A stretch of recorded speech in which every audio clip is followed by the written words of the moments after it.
Hello दोस्तों, स्वागत है आपका एमपी सक्सेस पॉइंट पर। आज हमारा टॉपिक है जलप्रपात। इससे पहले हमने नदियों को देखा था और हमने नदियों के कुछ बहुत ही महत्वपूर्ण प्रश्नों को पार्ट सेकंड में देखा था। यदि आपने वो वीडियो नहीं देखा है तो आपको लिंक मिल जाएगी, नीचे लिंक दे दी जाएगी, उसमें आप देख सकते हैं। तो आज हमें देखना है जलप्रपात, तो हम बढ़ते हैं हमारे जलप्रपात की ओर।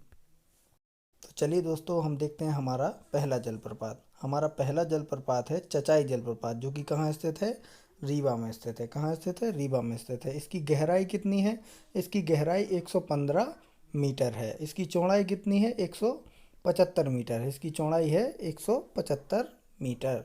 इन चीज़ों को ध्यान रखेंगे। तो यह जलप्रपात बीहड़ नदी पर स्थित है। इसको भी ध्यान रखेंगे कि ये जलप्रपात कहाँ स्थित है? बीहड़ नदी पर स्थित है, क्योंकि इसी प्रकार के प्रश्न ज़्यादातर प्रश्न परीक्षाओं में पूछ लिए जाते हैं। गहराई पूछ ली जाती है, चौड़ाई और जिला और नदी पूछ ली जाती है, तो इन चीज़ों को विशेष ध्यान रखेंगे। इस जलप्रपात को भारत का न्याग्रा भी कहा जाता है। इस चीज़ को भी ध्यान रखना है कि चचाई जलप्रपात को न्याग्रा जलप्रपात भी कहा जाता है। यह प्राकृतिक रूप से गोलाकार है, तो प्राकृतिक रूप से गोलाकार जलप्रपात हमारा कौन सा हो जाएगा?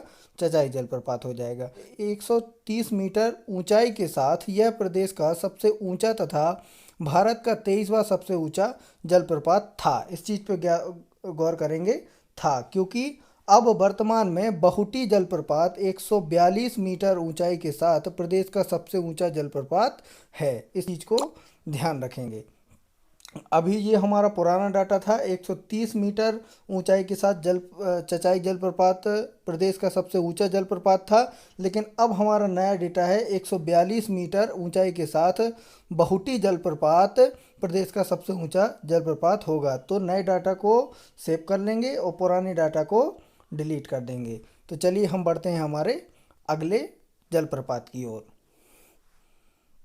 तो हमारा अगला जलप्रपात है धुआंधार जलप्रपात। ये जो धुआंधार जलप्रपात है, ये कहाँ स्थित है? भेड़ाघाट जबलपुर में स्थित है। कहाँ स्थित है? भेड़ाघाट जबलपुर में स्थित है। और यह जलप्रपात नर्मदा नदी पर स्थित है। इसको भी ध्यान रखेंगे। क्या ध्यान रखेंगे? यह जलप्रपात नर्मदा नदी पर स्थित है। ये कहाँ है? तो भेड़ाघाट जबलपुर में है। किस नदी पर है? तो नर्मदा नदी पर है। नर्मदा की धारा जब संगमरमर के पत्थरों पर गिरती है तब धुएं जैसा दृश्य बनता है, इसलिए इसका नाम धुआंधार प्रचलित हुआ है। तो इस चीज़ को भी हमें ध्यान रखना है। इस जलप्रपात का जल 18 मीटर लगभग ऊंचाई से गिरता है। कितने मीटर ऊंचाई से गिरता है? 18 मीटर ऊंचाई से गिरता है। तो इस चीज़ को ध्यान रखना है। धुआंधार जलप्रपात को यूनेस्को द्वारा 20 मई 2021 को विश्व धरोहर की सूची में शामिल कर लिया गया है। ये हमारा मोस्ट आईएमपी है। ये प्रश्न में पूछा जा सकता है। क्या पूछा जा सकता है कि जो हमारा धुआंधार जलप्रपात है, इसको यूनेस्को ने कब अपनी विश्व धरोहर की सूची में शामिल किया? तो कब शामिल किया है? 20 मई 2021 को। इस चीज़ को ध्यान रखेंगे। चलिए हम बढ़ते हैं हमारे अगले जलप्रपात की ओर। तो हमारा अगला जलप्रपात है कपिलधारा जलप्रपात। ये भी कहाँ स्थित है? ये नर्मदा नदी पर स्थित है। यह जलप्रपात नर्मदा नदी पर स्थित है। और कहाँ स्थित है? तो अमरकंटक में स्थित है। इस चीज़ को हमें ध्यान रखना है। हमारा कपिलधारा जलप्रपात अमरकंटक में स्थित है, जो कि अनूपपुर ज़िले में है। और यह जलप्रपात 15 मीटर ऊंचाई से गिरता है। इस चीज़ को भी हमें ध्यान रखना है। और ये नर्मदा नदी पर है, ये तो हमने देख ही लिया है। कपिल मुनि के नाम पर इस जलप्रपात का नाम कपिलधारा जलप्रपात पड़ा है। इस चीज़ को ध्यान रखना है। पूछा जा सकता है किस मुनि के के नाम पर कपिलधारा का नाम पड़ा है? तो किस मुनि के नाम पे पड़ा है? कपिल मुनि के नाम पर। इस चीज़ को हमें ध्यान रखना है। तो हम अपना अगला जलप्रपात देखते हैं। तो देखिए, हमारा अगला जलप्रपात है दुग्धधारा जलप्रपात। कौन सा जलप्रपात है? दुग्धधारा जलप्रपात। ये कहाँ स्थित है? अमरकंटक में स्थित है। और यह नर्मदा नदी पर स्थित है। यह कहाँ स्थित है? नर्मदा नदी पर स्थित है। और यह जलप्रपात 15 मीटर से कम ऊंचाई, मतलब 15 मीटर से लगभग 15 मीटर है, इससे कम ऊंचाई से गिरता है। इस चीज़ को ध्यान रखना है। ये पूछ लिया जाता है एग्जाम में कि कौन सा जलप्रपात कितनी ऊंचाई से गिरता है। तो 15 मीटर ऊंचाई से यह जलप्रपात गिरता है। इस जलप्रपात का नाम दुर्वासा ऋषि के नाम पर पड़ा हुआ है। इस चीज को ध्यान रखना है ना।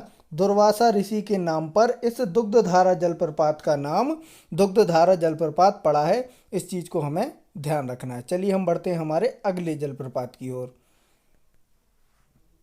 तो हमारा दोस्तों अगला जलप्रपात जो है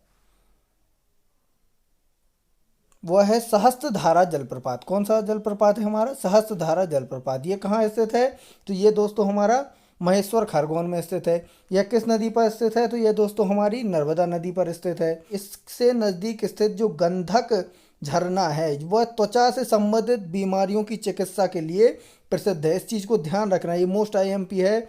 इसके नज़दीक जो गंधक झरना है वह त्वचा रोग से संबंधित बीमारियों की चिकित्सा के लिए प्रसिद्ध है। और यह कितने ऊंचाई से गिरता है? तो 8 मीटर ऊंचाई से गिरता है। इस चीज़ को हमें ध्यान रखना है। अब हम अपने अगले प्रश्न की ओर बढ़ते हैं। तो चलिए दोस्तों हम बढ़ते हैं हमारे अगले जलप्रपात की ओर। तो हमारा अगला जलप्रपात है भूरा खो जलप्रपात। यह कहाँ स्थित है? तो यह जलप्रपात शिवपुरी से 10 किलोमीटर दूर स्थित है। मतलब शिवपुरी जिले से यह जलप्रपात 10 किलोमीटर की दूरी पर स्थित है। यह हमें ध्यान रखना है। ये छोटे छोटे जलप्रपात भी कभी कभी पूछ लिए जाते हैं। यह 25 फीट ऊंचा परंतु प्राकृतिक सौंदर्य से भरा जलप्रपात है। इस चीज़ को हमें ध्यान रखना है। यह भूरा खो जलप्रपात कितना ऊंचा है? तो 25 फीट ऊंचा है। भूरा खो जलप्रपात पर भगवान शिव की प्राचीन मूर्ति स्थित है। यह प्रश्न आ चुका है। इस चीज़ को ध्यान रखिएगा, ये आईएमपी क्वेश्चन है। ये प्रश्न आ चुका है। भूरा खो जलप्रपात पर किस भगवान की मूर्ति स्थापित है? यह प्रश्न आ चुका है, तो हमें ध्यान रखना है। तो चलिए हम अपना अगला जलप्रपात देखते हैं। तो हमारा अगला जलप्रपात है पाताल पानी जलप्रपात। ये कहाँ स्थित है? तो ये इंदौर में स्थित है। याद रखना है, ये कहाँ स्थित है? इंदौर में स्थित है। यह जलप्रपात चंबल नदी पर स्थित है। इस चीज़ को भी हमें ध्यान रखना है। ये किस नदी पर स्थित है? तो चंबल नदी पर स्थित है। इसकी ऊंचाई कितनी है? तो 300 फुट है। इस चीज़ को याद रखना है। ये प्रश्न भी पूछ लिया जा सकता है। तो पाताल पानी जलप्रपात इंदौर में स्थित है। यह जलप्रपात चंबल नदी पर स्थित है। इसकी ऊंचाई 300 फीट है। यही सफिशियंट डाटा है। इसमें से इतना ही आज तक प्रश्न आए हों, यहीं तक बन सकते हैं। तो अगला जलप्रपात हमारा क्या है? डचेस जलप्रपात कहाँ स्थित है? तो पचमढ़ी में स्थित है। यह जलप्रपात अलग अलग 3 झरनों के निर्माण करता है। इस चीज़ को ध्यान रखना है। ये जो डेचस जलप्रपात है यह 3 अलग अलग झरनों का निर्माण करता है। यह लगभग 100 मीटर ऊंचाई से गिरता है। इस चीज़ को ध्यान रखना है। ये कहाँ से कितनी ऊंचाई से गिरता है? तो 100 मीटर ऊंचाई से गिरता है। डचेस जलप्रपात 100 मीटर ऊंचाई से गिरता है। इस चीज़ को हमें ध्यान रखना है। चलिए हम बढ़ते हैं हमारे अगले जलप्रपात की ओर। तो हमारा अगला जलप्रपात क्या होगा देखते हैं। तो हमारा दोस्तों अगला जलप्रपात है राहतगढ़ जलप्रपात। कौन सा जलप्रपात है? राहतगढ़ जलप्रपात। इससे एक प्रश्न पूछा जा चुका है। क्या प्रश्न पूछा जा चुका है? तो हम देखेंगे कि यह जलप्रपात सागर से कितने किलोमीटर दूर है? 50 किलोमीटर दूर है। यही प्रश्न आया है कि राहतगढ़ जलप्रपात कहाँ स्थित है ना। तो इस चीज़ को हमें ध्यान रखना है कि सागर से 50 किलोमीटर दूर है, सागर जिले में है। ठीक है। सुल्तानगढ़ जलप्रपात कहाँ स्थित है? हमारा अगला जलप्रपात है सुल्तानगढ़ जलप्रपात। तो हमारा कहाँ स्थित है? तो यह जलप्रपात शिवपुरी से 50 किलोमीटर दूर है। मतलब शिवपुरी जिले में है यह सुल्तानगढ़ जलप्रपात। कहाँ है? शिवपुरी जिले में। इस चीज़ को हमें ध्यान रखना है।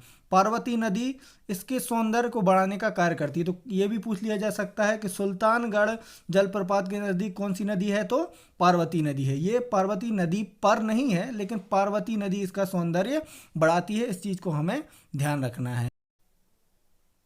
तो दोस्तों ये थे मध्य प्रदेश के कुछ प्रमुख जलप्रपात। हम अभी और जलप्रपातों को देखेंगे। ये कुछ अभी आधे ही जलप्रपात हुए हैं, आधे जलप्रपातों को और हम नेक्स्ट वीडियो में देखेंगे। तो नेक्स्ट वीडियो जल्दी ही चैनल पर अपलोड कर दी जाएगी। तो आप चैनल से जुड़े रहिए, चैनल को सब्सक्राइब करिए और वीडियो अगर आपको पसंद आई है तो वीडियो को लाइक करिए। और आपको अगर वीडियो बहुत पसंद आई है तो अपने दोस्तों के साथ इसको शेयर भी कीजिए। धन्यवाद। जय हिंद।